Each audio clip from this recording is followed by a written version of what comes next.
Kabila ne parle pas, Kabila est taiseux, Kabila est un homme de silence, Kabila présumé sage. Mais l'ironie du sort, à chaque fois que Kabila se prononce, c'est à chaque fois qu'il crée des scandales. Et à chaque fois que Kabila se prononce, à chaque fois Kabila établit une rupture avec le peuple.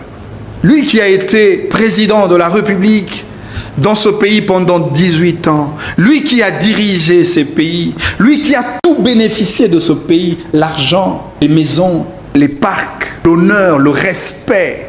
Mais malheureusement, à chaque fois que Kabila se prononce, Kabila établit une rupture, une distance avec le peuple. Souvenez-vous, lorsque Kabila s'est prononcé sur Jeune Afrique, il a dit clairement, il mourra balle à la tête. C'est un discours scandaleux pour un ancien président de la République. Souvenez-vous encore, lorsque Kabila a pris parole, Kabila a légitimé la rébellion du M23 au point de jeter les discrédits sur le gouvernement congolais, au point même d'empêcher certains États voisins, en l'occurrence l'Afrique du Sud, d'apporter son soutien pour la RDC. Kabila considère le M23 comme porteur des aspirations du peuple. À chaque fois que Kabila parle, on sent que Kabila ne nous appartient pas. Kabila n'est pas le nôtre. À chaque fois que Kabila parle, on sent qu'il y a quelque chose qui le divise avec le Congo. Si c'est une bataille avec Tshisekedi, si c'est un problème personnel, M. Kabila, que vous avez avec Tshisekedi, pourquoi sacrifier le peuple? Est-ce que nous, peuple, nous étions là? Le jour où Bino Bosalaki, compromis à l'africaine, Biso peuple Tozalaki, soi-disant votre accord entre les deux, est-ce que Biso peuple Tozalaki? Mais lorsqu'il y a des conséquences collatérales, à cause de votre gloutonnerie politique, des narcissiques, des égoïstes sans fin, des gens qui ne se rassasient pas, mais c'est le peuple qui en pâtit, c'est le peuple qui meurt, c'est le peuple qui souffre, les femmes sont violées, les enfants tués, le peuple massacré, nos ressources pillées. Est-ce que Kabila ne peut pas agir comme cette femme dans l'histoire du roi Salomon, qui voulait départager deux femmes, qui s'est disputée autour d'un enfant, et le roi Salomon qui demande, soit le roi Binomi Balé Boko et la moana oyo, Tobo Mara moana oyo to kabolaye en deux, oyo zo eteni, oyo pas zo eteni. Mais maman mon sous alobi te, moana oyo ngande na boti. Je préfère le perdre pourvu que moi noise en abomoyi. Et c'était en ce moment-là que le roi Salomon s'était rendu compte que l'enfant appartenait à cette femme. Entre Tshisekedi comme cette femme et Joseph Kabila comme l'autre femme qui se disputent autour de l'enfant qu'on appelle le Congo. Et tous aujourd'hui, nous avons compris que l'enfant qui est le Congo n'appartient pas à Joseph Kabila. Simplement parce que Kabila souhaite la division du Congo. Parce que Kabila souhaite la balkanisation du Congo. Le Kolangana Tshisekedi Togo et la Congo, mieux vaut bisomi baleto perdre. Mieux vaut diviser le Congo en deux. Comme c'est le cas au Soudan. Le Soudan du Sud et le Soudan du Nord. C'est cela le vœu de Joseph Kabila. C'est maintenant que nous comprenons qu'il n'est pas de nôtre. Il ne fait pas même équipe avec nous. Le problème du Congo et des Congolais ne l'intéresse pas. Il joue le jeu de l'ennemi. Son problème, c'est de régner au Congo, c'est de vivre au Congo, c'est de jouir au Congo pour servir les autres, servir ses frères d'à côté.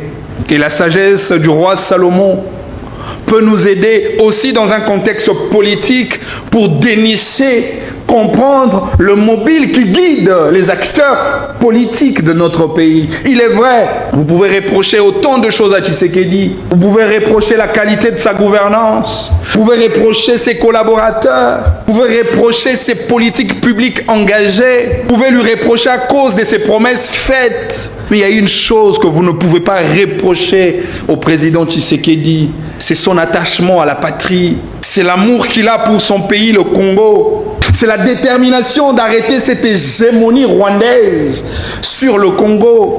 C'est comme ça que nous autres, ayant compris le sens de la bataille, nous nous disons, malgré les faiblesses de Tshisekedi, malgré les erreurs de Tshisekedi, nous allons soutenir notre président. Regardez les discours, c'était l'occupation, c'était la rébellion. À un moment donné, Paul Kagame ne parlait plus de la rébellion. Paul Kagame n'était plus dans la logique d'agression. Paul Kagame a opté pour une logique qui concorde avec les discours actuels de Joseph Kabila. Kagame parlait de l'annexion du Congo, alors Kabila parlait de la division du Congo. Qui est ce Congolais qui permettrait que ces choses arrivent un jour? Qui est ce Congolais qui laisserait notre pays être divisé? Qui est ce Congolais qui acceptera la balkanisation de ce pays en dépit des millions et des millions de morts que nous avions perdus parce que nous étions résistants et résilients, parce que nous avions dit non? Kabila s'est identifié lui-même comme un rebelle actif. Pour lui, il n'y a pas un autre moyen pour faire partir les régimes de Kinshasa. Pour lui, il faut impérativement un coup d'État. Pour lui, il faut impérativement un forcing armé. Il faut une agression. Il faut qu'il y ait bain de sang. C'est ça la logique de Joseph Kabila. À vrai dire, Kabila n'a pas d'autres issues si ce n'est pas le putsch, si ce n'est pas le coup d'État. Parce que dans sa logique, Kabila ne sait pas comment il pourra rebondir et revenir aux affaires. Parce que le voie démocratique lui interdit, pour avoir épuisé ses 2 mandats, du point de vue électoral, Kabila ne peut plus revenir. Il est resté scotché par le statut d'ancien président de la République qui fait de lui automatiquement un sénateur à vie. Et de surcroît, condamné à mort par la justice congolaise qui ferait de lui inéligible à vie. Kabila sait que par la voie des élections, le peuple congolais ne votera pas pour lui. Kabila sait que par la voie démocratique, le souverain primaire ne va pas faire un transfert de pouvoir du peuple vers Joseph Kabila. Kabila le sait.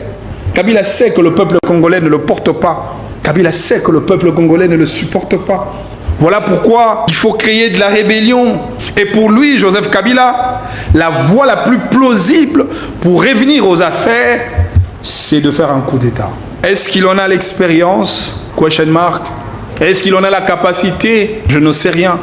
Mais certaines questions taraudent de notre esprit, notamment la question de l'assassinat de Mosé Laurent Désiré Kabila. Qui étaient des acteurs principaux? Qui ont conçu le plan?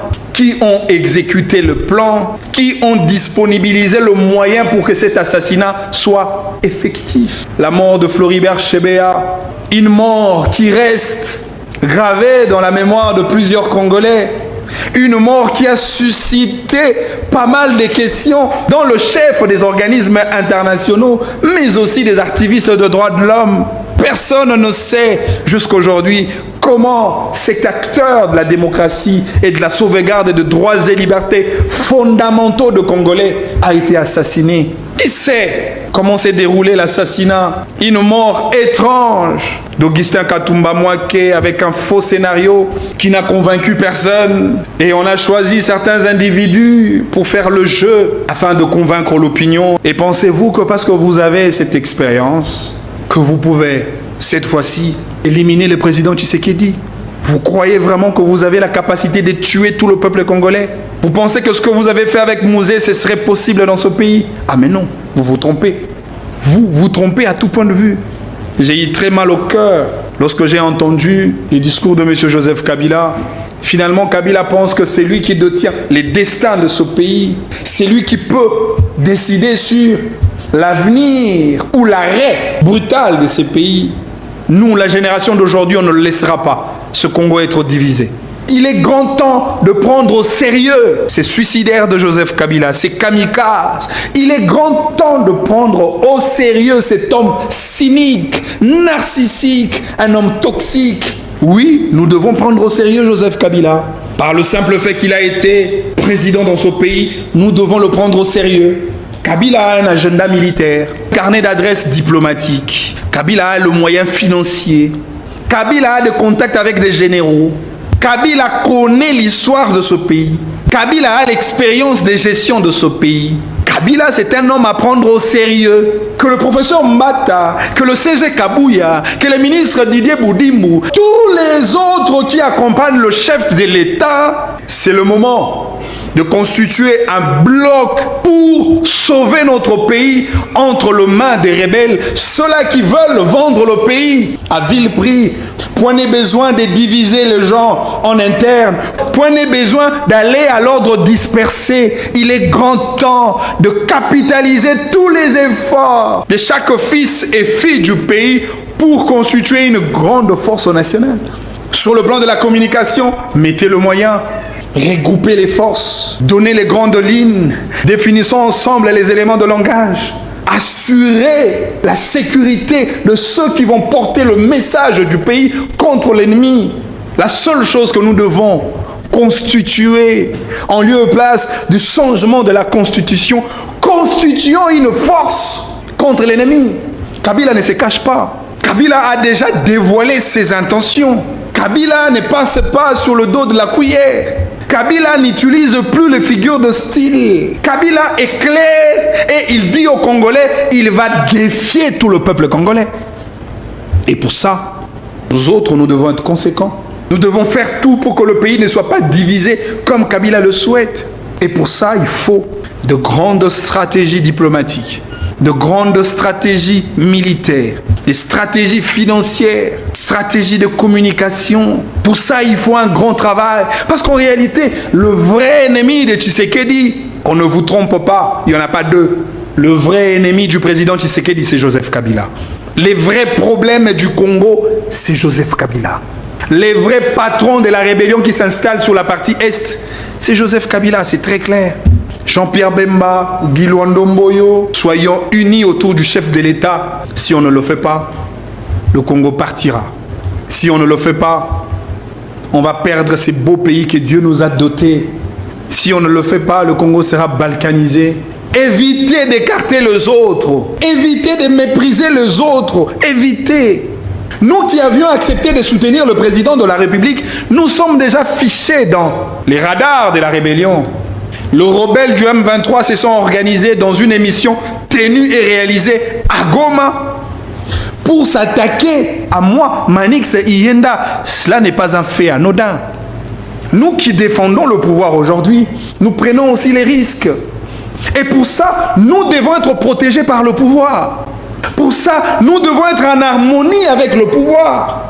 Pour ça, nous devons travailler ensemble avec le pouvoir. Nous avons choisi notre camp. Notre camp, c'est celui de la patrie. Notre camp, c'est celui du chef de l'État et non le camp de l'ennemi. Au lieu de soutenir le président de la République, les gens se lancent dans des batailles inutiles. Les batailles de vilipender les proches du président de la République, d'amplifier la division au sein de notre famille politique, d'écarter les autres, de dénigrer les autres, de minimiser les autres. À quoi sert de stocker nos cartouches et nos armes? Au lieu de tirer contre l'ennemi, on tire contre nos propres alliés. On s'affaiblit davantage. Nous sommes en train de traverser une période où chaque citoyen congolais n'aura pas droit à l'erreur.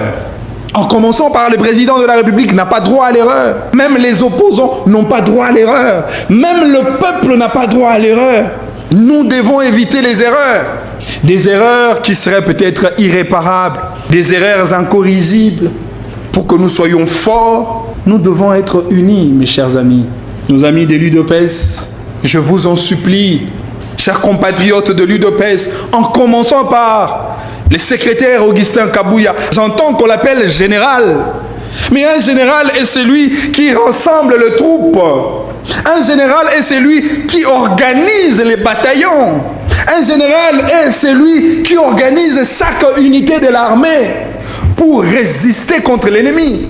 Monsieur le général, ne repoussez pas les autres.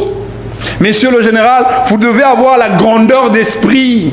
Ce n'est pas parce que quelqu'un a invectivé sur vous dans le passé, vous vous dites, non, moi, celui-là, je ne le veux pas le voir. Un général, pour le bien du pays, ne doit pas être rancunier. Ici, l'intérêt, ce n'est pas celui de Kabouya. Ici, on ne cherche pas l'intérêt de Manix Iyenda. Ici, on ne cherche pas l'intérêt de Amis Makuta, non. Ici, on cherche l'intérêt de la patrie. Abat la division en interne, s'il vous plaît. Les ennemis sont unis. Kabila et sa troupe, ils sont dans un bloc, un même bloc, et ils constituent une force. Et c'est ce qui les encourage, et c'est sur ça qu'ils fondent leur espérance de pouvoir exécuter leur plan diabolique. Et nous, de notre côté, nous devons être unis autour du chef. Cette bataille n'est pas qu'une bataille de l'UDPS, c'est aussi une bataille du MLC, c'est aussi une bataille de l'AREP, c'est aussi une bataille de l'AFDC, de l'UNC. C'est une bataille de nous tous. Et à ce stade, il faut éviter de fragiliser nos partenaires.